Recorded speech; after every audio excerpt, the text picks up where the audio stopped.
Hi everyone! Today we're going to take a look at 10 of the top manual handling hazards and risks that you need to be aware of. Before we get stuck into our pointers, let's take a quick look at why manual handling safety is so important. It ensures the safety of employees completing manual handling tasks and those in the close proximity. It helps to harness a positive health and safety culture in your business. It prevents downtime that stems from injuries and loss of productivity. It reduces the impact of sickness payments. It potentially prevents your insurance premiums rising due to injury claims. And it keeps prosecutions and civil claims at bay. Now that's out in the open, let's take a look at 10 hazards and risks you need to look out for. Weight and structure of the load. If an employee attempts to lift, push, pull, transport or support a load that outweighs their lifting capabilities, they could suffer from a serious injury, like straining a muscle or tendon. Injuries can also occur if the load is fragile and subject to breaking easily. If a break happens, it could cause sharp edges to be exposed, which might cause cuts or lacerations. Lifting aids for transporting materials like glass panels may require extra equipment, like suction handles or harnesses, for example.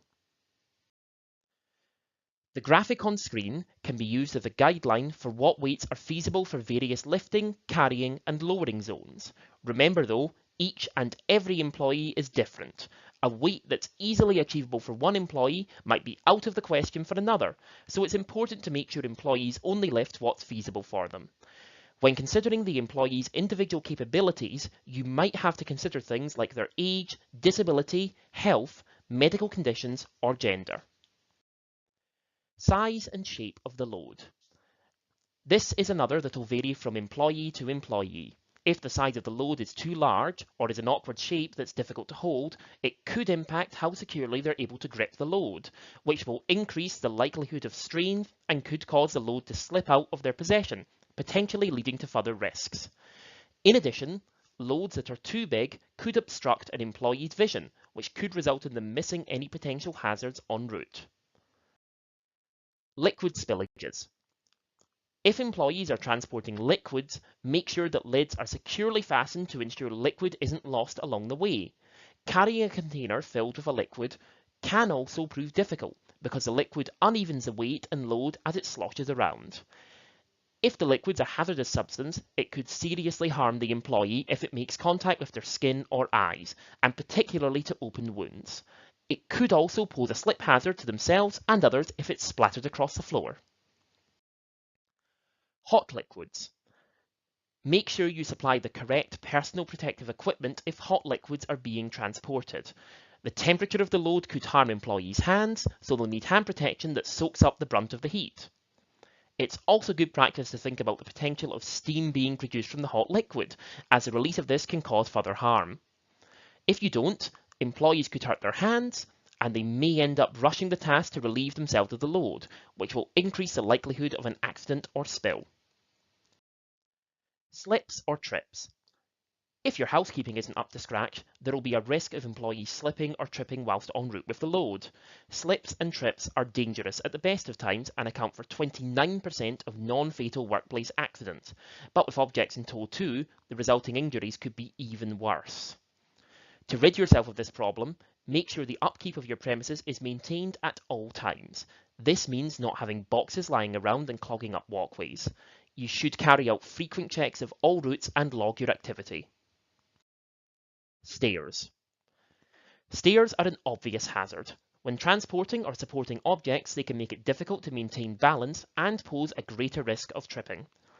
Where possible, you should try to avoid routes with stairs, by using a lift if you've got one, for example. If it's not possible to escape stairs, make sure employees take extra care and lighten their load by reducing the number of items they're moving if they can. Asking another employee to step in and help could be an option too. Adverse weather conditions. If it's windy, snowing, or raining outside, this will inevitably take its toll.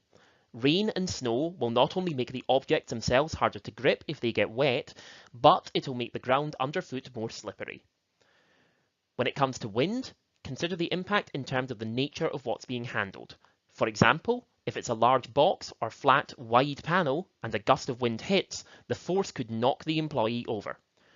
A common misconception is that bad weather conditions only impact manual handling that takes place outdoors, but that's not necessarily the case. If it's wet outside and you're not on top of water being trodden in near your entrance, there will be a slip hazard indoors as well. Uneven underfoot. Sticking with the outdoors theme, pay attention to any uneven surfaces that may be crossed while an employee is transporting or supporting a load. Look out for things like slopes, mud, and gravel. They'll all compromise the employee's ability to maintain their balance and will need to be negotiated with extra care, if they can't be avoided, that is. Repetitive strain injuries. Although not a hazard as such, we couldn't not mention repetitive strain issues. This stems from employees repeatedly using improper manual handling techniques, which is why proper training is essential.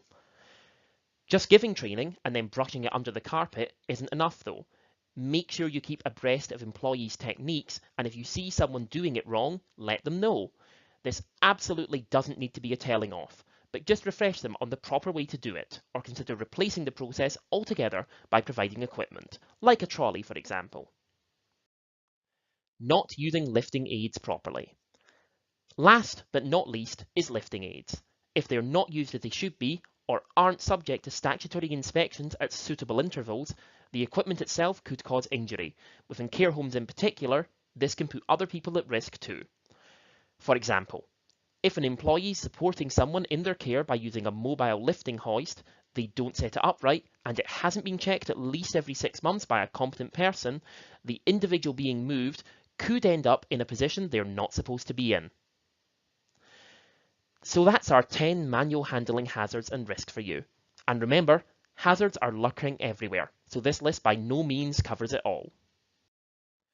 For help with your business's manual handling safety, or any other health and safety area for that matter, get in touch with our experts using the contact details on screen.